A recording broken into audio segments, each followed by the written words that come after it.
What's going on, guys? Shift Case here. I'm bringing to you guys my first Path of Exile build guide that I personally have made. This build is a demon form build inspired by YouTube creator Cow Goes Moo, small guy. I will link him below. Appreciate him for giving me the idea here with this. So what I didn't want to do was I didn't want to do an Archmage build, and most spells right now super empowered by Archmage, probably gonna get nerfed. And I didn't want to do that. I also didn't want to play minions. So that leads me to Demon Form.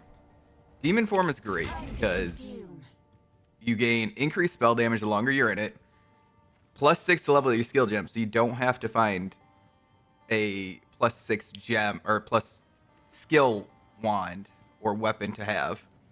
You gain 25% cast speed while in Demon Form as well, at the downside of losing 0.5% of your life per second per Demon Flame.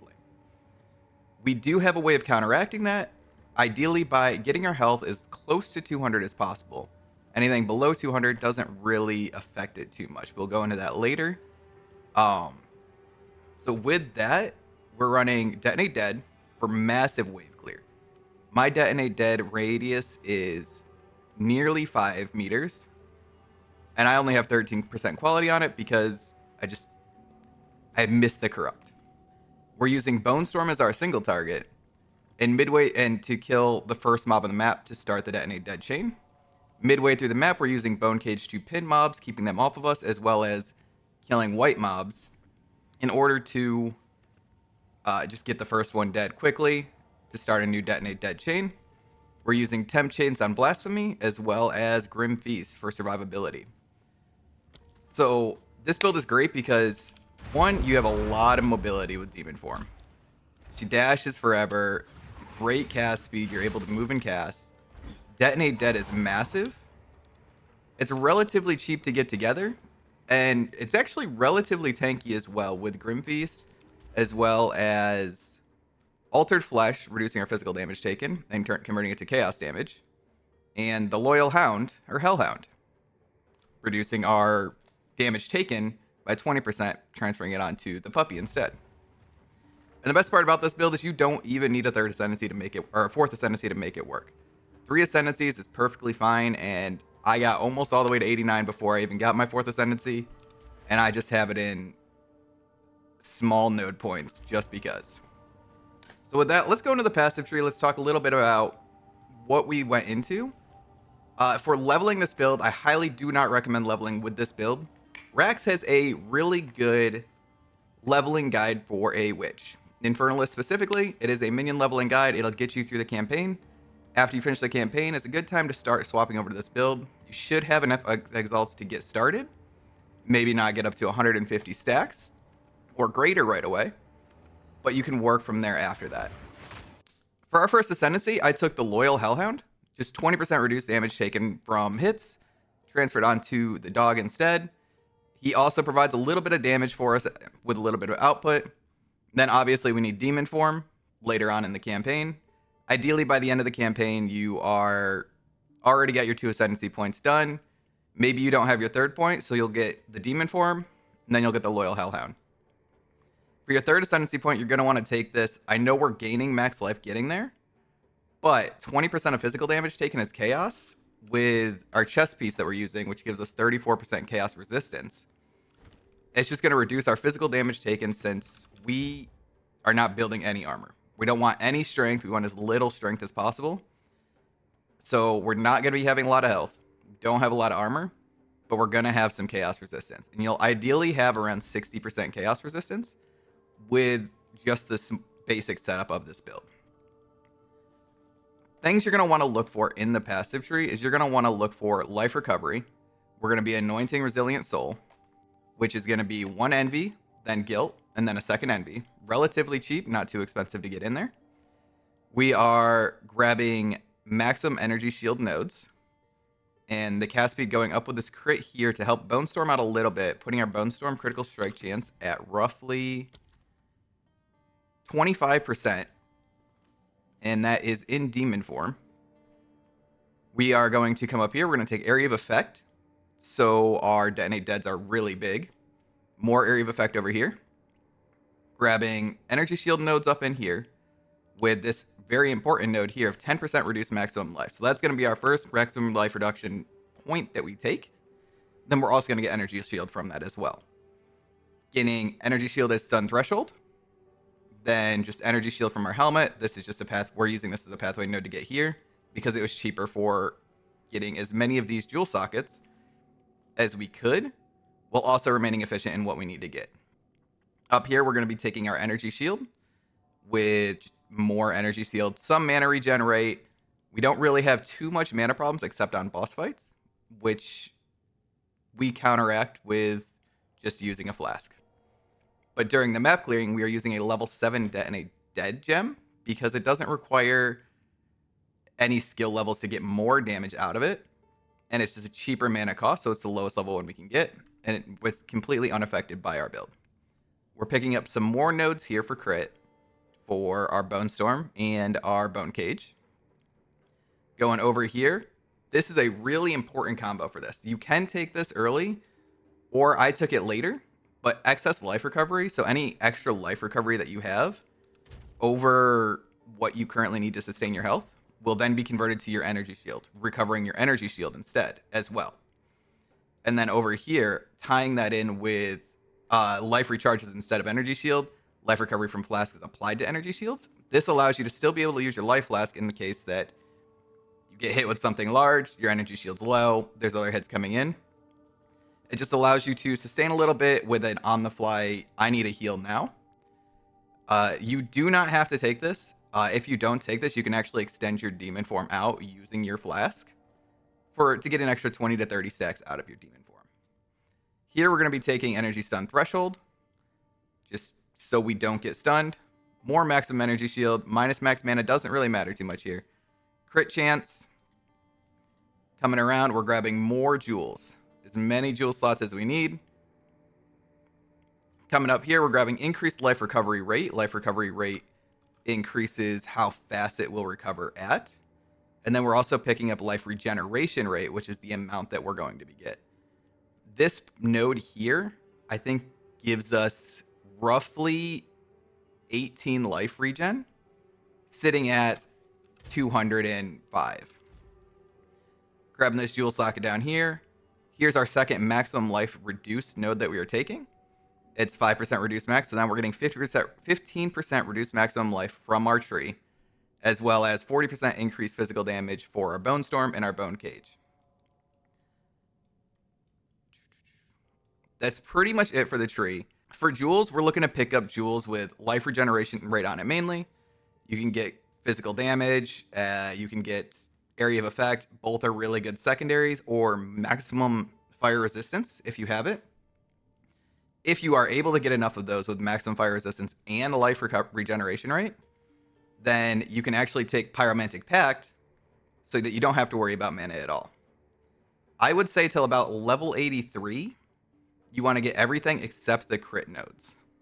The crit nodes are going to be the last nodes you get, just to make the build feel a little bit better, work a little bit better in the early portions of the map. But once you get 20, 30 stacks in, you just dash into a group of mobs, you press Bone Cage, it kills a little mob, you start spamming Detonate Dead, dash around, Detonate Dead. Ideally, they're big enough that you can explode chain to the next group and next group and next group. For our skill gems, we're going to be using Demon Form. I have to come out of Demon Form to highlight over it. Demon Form costs 98 mana to go into. We'll regen it back, whatever. Cooldown time is 20 seconds. It's a long cooldown time. We are in it for longer than 20 seconds. The cooldown does not start until after we get out of it. But Second Wind allows us a second use of it, giving it essentially 2 charges, so it'll recharge while we're inside of it. Summon Infernal Hound is given to us through our Ascendancy as well. We're going to have Elemental Focus on it. Elemental Army, Last Gasp, Calling Strike, just so it can get some last hits in. And then Minion Mastery as our final one at level 90 is when you unlock this 5th slot. That's just to give it +1 level because there's nothing else really you can put in here. Demon living at 0 life for 4 extra seconds, or the dog living at 0 life at 4 extra seconds will just make it stay up longer for you to take reduced damage. It'll have more elemental resistances, so it can take less damage from mobs that are hitting it. Calling Strike's always good. It just deletes the mob that you're killing at a certain life threshold. And then we don't want it to inflict ailments. Specifically at the time, I was taking this node for increased critical strike chance. So you don't necessarily need this. It's just kind of nice to have, I guess. I might take it out. I haven't decided yet. I initially took this point out because I was playing with friends that were using ailments all the time. And it was just kind of a waste, so I put my points over into here instead. And I changed my pathing up so I could be a little bit more efficient in what I was doing. And able to get this extra node down here for 5% maximum life. Or reduced maximum life. Our second skill that we're going to get is... Or our first actual skill we're going to get is we're going to look for a level 7 Detonate Dead. Specifically level 7 because the mana cost is going to be 22. The damage doesn't really go up too much for the corpse's life maximum health based on the level of the spell gem, so it doesn't really need to be much higher than 7. If you don't have a 7, grab an 8, grab a 9. This is just to keep our mana cost low so we're able to sustain easily throughout the maps. We're going to have Spell Echo on it so it just procs a second time with more area of effect. Controlled Destruction, so it can't deal critical strikes. That's okay, it's going to deal 30% more damage. And Magnified Effect, we want bigger explosions. For Bonestorm, that is going to be our single target ability. We're going to use this at the start of the map. Just channel it like this. And you shoot it out. Ideally, you kill a white mob. Maybe you have to do it a second time. You start spamming Detonate Dead. On bosses, you want to use this just consistently. It's going to do a lot of damage. The more stacks you have, the more damage it's going to deal. Right now, I have 16 stacks. Mine's dealing almost 10,000 damage. Now it is dealing 10,000 damage. We have Splinter on it so it can break armor because it is dealing physical damage. So the less armor the mob has, the more damage it's going to do. Scattershot, we're just adding 2 extra projectiles. Then Arcane Tempo as well, 25% increased cast speed. It'll channel up faster, so you can send it out faster. You're wasting less time channeling. For a fourth point we're going to put in here, there's a skill gem that, or a support gem that says Momentum. After moving at least 2 meters doing a single use of supported skill, the rest of that use deals 40% more damage. So if we were casting it right and we dash, we're moving the 40 meters, the damage is going off for 40% damage increase. Our third gem that we're looking for is a Bone Cage. Bone Cage is really nice. You just press it, it shoots a Bone Cage out from under you. It pins the mobs, preventing them from getting to you. We're not using cold damage here because we don't want to shatter the mobs. So mobs aren't getting frozen, but pinning will stop them in their place. So they essentially can't get to us. It's like freezing them, but they can still attack if they get near you. We're doing Spell Cascade on that, so we get double the range of it essentially. We get more spikes coming out of the ground. Lockdown, so we have 120% more pin buildup against enemies. Then we're doing concentrated effects, so we have more area damage, a little less area of effect, but that's okay. We're doing more damage with it. And then we're doing extraction. Supported skills gain 25% of their damage as extra chaos damage. Essentially 25% increase damage at the cost of sacrificing 10% of our life on use. We're healing it back instantly with our massive health gun that we have. We're going to be taking Grim Feast as one of our defensive layers with the dog. It recovers energy shield when we kill a mob or a mob dies in our presence. We dash through them. We pick them up constantly. We're just constantly eating them.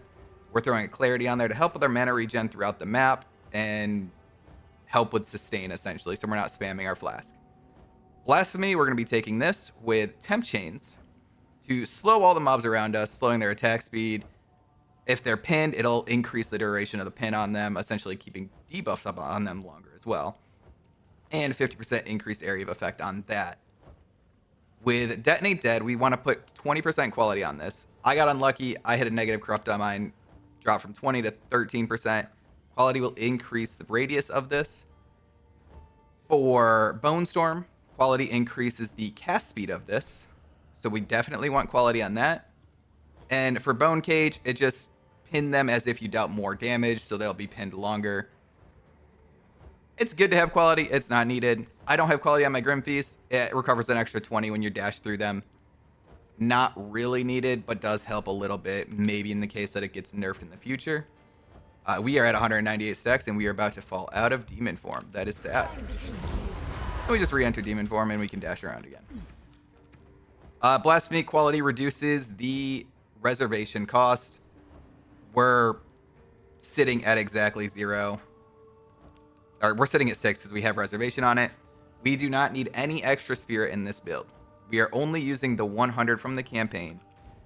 You can get your spirit from Act 1.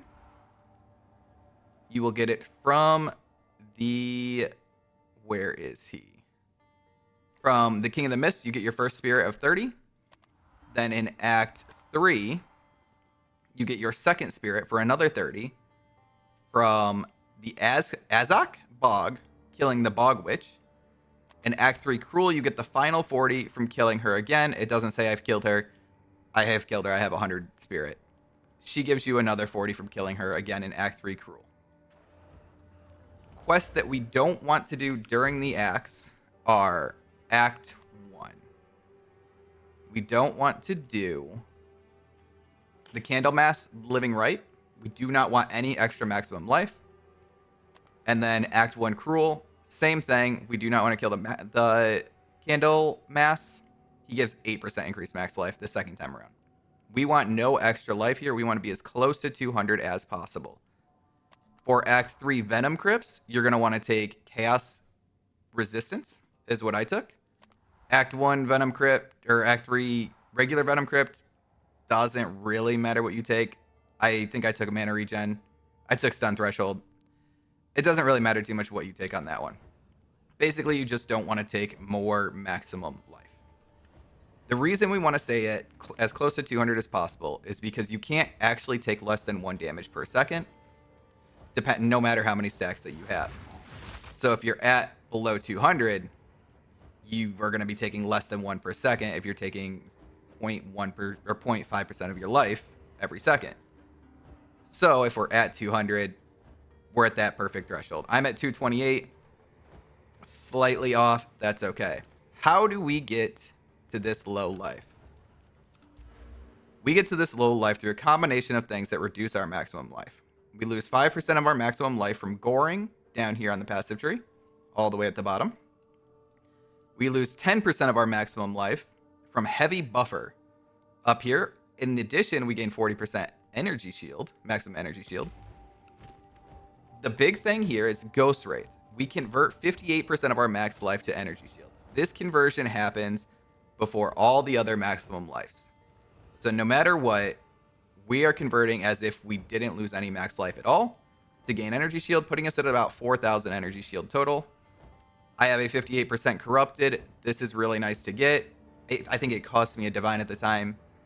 It might be slightly cheaper now. I put resistances gems in them just because I needed to fix my resistances a little bit. You can buy these and corrupt them yourself, or just buy one for roughly a divine. Then the Ming's Hearts. These come with 20% reduced maximum life on each of them, and 7% chaos resistance at a cost of reduced global defenses. Apparently that does not account for energy shield. I did not realize that until just now. We're not taking any armor. We're not taking any evasion. We're not taking any block. This ring has no downside to us. We gain extra damage as chaos damage. That's really good. I got low roll ones. I think these cost me 18 exalts each at the time. I was looking yesterday. The rings are 1 exalt each now. You want to quality these with 20% quality of life modifiers, as it will increase the reduced maximum life to 24%. Then you want to slam them with a Val Orb. They will not get deleted. You just might not get a benefit. You are looking for increased reduced maximum life. It might not hit. I got unlucky. I hit 17% chaos res. It actually ended up capping my chaos res, so I'm not too upset. Then the other one, I hit mana. Doesn't really matter. Maybe I replace it in the future. So you're looking to get 2 rings, 24% reduced maximum life. 1 chest piece, starts at 50% reduced maximum life, can go to 61%. The rings can go to 27%. And then we're taking 15% from our passive tree, bringing us down to about 228. I took the extra life in the campaigns before I decided on my build. How we are sustaining the demon form's negative effect, 180 stacks. That's exactly when I start to lose my life. Is we are getting life regen on our belt, our helmet, our boots, and our neck. The neck is really important because if you get a high life regen threshold or regen per second on your neck, you can then apply life modifiers to that as well to increase your regen by 20% more as well. That's how I'm up to 31.5 on mine. Started at 26.2. You want to ideally get cast speed on your neck, but if you need to cap your resistances, grab yourself a second resistance on that neck piece. Boots, you want to get 2 resistances, movement speed, and life regen on them. Belt, you want to get 2 resistances, life regen. Gloves, you want to use these to cap your resistances. I didn't need the 3rd resistance at the time. I ended up finding a pair with critical damage bonus on them. I think I spent maybe 15 exalts max on each piece. Actually, I think it was 15 on the neck. And then it was probably 5, 5, 5, and 1. We're looking to pick up a thawing charm so we don't get frozen, since we are not taking these freeze nodes over here for our maximum energy shield threshold. Mana flask, we want charges on our mana flask. Health flask, we're using this to... Some pros of the build is we are very mobile. Get around the map. We have great, massive AoE clear. Let me show you guys how big this detonate dead is with all of the extra area of effect that we have. We have the innate cast speed, and we don't need to get gem levels. Like that detonate dead is massive. It just clears half the map. You're able to just chain it. So the build is mobile. The build has big AoE clear. The build is not very good at pinnacle bosses unless you want to wait 2 minutes for your stacks to build up. You could just sell the pinnacle bosses. Maybe you have a friend that likes to run the pinnacle bosses with you. Or if you're really feeling spicy, just wait for your stacks to build up and you are going to crush the boss. Ultimatum, really easy with this build as well. We don't really have any negative debuffs that we can take. There's no negative map mods that we can take aside from reduced life regen. That is essentially the only mod that we can take that will get us killed, or at least reduce our damage by a massive amount. I do have a Mobalytics guide posted for this. I will link that below. I will link Rax's video on how to level an Infernalist Witch below as well. And Calgo's Moo's initial guide that kind of gave me the idea for this to set this up. Obviously, you could go a lot more with this. 200 life regen seems like a good amount. For your 4th ascendancy, if you get enough maximum fire res, taking these nodes here, this node up here, and then +2 fire resistance and life regen rate on jewels. These are about a divine each. I haven't bought them yet. My blood ain't that rich. You can then spec into life recoup as well and take your 4th ascendancy point as Pyromantic Pact. This will essentially self-ignite you and causing you to take damage, or it has a chance to ignite you, causing you to take damage. And you could then use that damage taken from the Pyromantic Pact and the self-regen, and the self-ignite with these recoups to add more life regen as well. Essentially allowing you to drop maybe this cluster down here. Maybe you pick up the extra 5% life, you drop this down here. I only really have this because I took the 8% in the axe. You don't necessarily need this 5% reduced to get down to that 200 threshold. And when you do that, you could actually just essentially drop your crit nodes. Go self-ignite, maybe get Spirit on neck, go cast on Ignite Comet. Now you're spamming your stuff, you're casting Ignite, you're dropping comets, helping out with your map clearing and your boss killing as well early. You're just adding more damage. Those are some things you can do with your 4th ascendancy when you get enough money. I haven't done it yet. I don't have enough money yet. I play with my guild. We're working on an aura bot that I'm playing for his crossbow build, and we're actually having a lot of fun with that as well. So anyways, that's my build guide. I appreciate you all watching. Give me some suggestions below. maybe things you would do to the build, things you might change, things you might add. And I'll try them out. I'll take them into consideration. Maybe some things you want to see from me in the future. I know I'm not typically your PoE streamer or your PoE content creator. Maybe I move a little bit into this space. I play a lot of other games as well, though. So I will see you next time, and I appreciate you all watching this. If you're still here, give me some feedback below. Let me know how you feel the build plays as well. This is just a build because I didn't want to play Archmage. I didn't want to play minions. And I didn't really just want to play Spark. I didn't want to play the typical builds that you play. I tried a bunch of other spells. And I saw this one with the Bonestorm and the Detonate Dead, and it felt super comfortable, super easy. I just kind of blast through maps. So let me know how you guys feel about it. Maybe Archmage gets nerfed and you guys are looking for a new build. Give this a try. I'll catch you guys next time.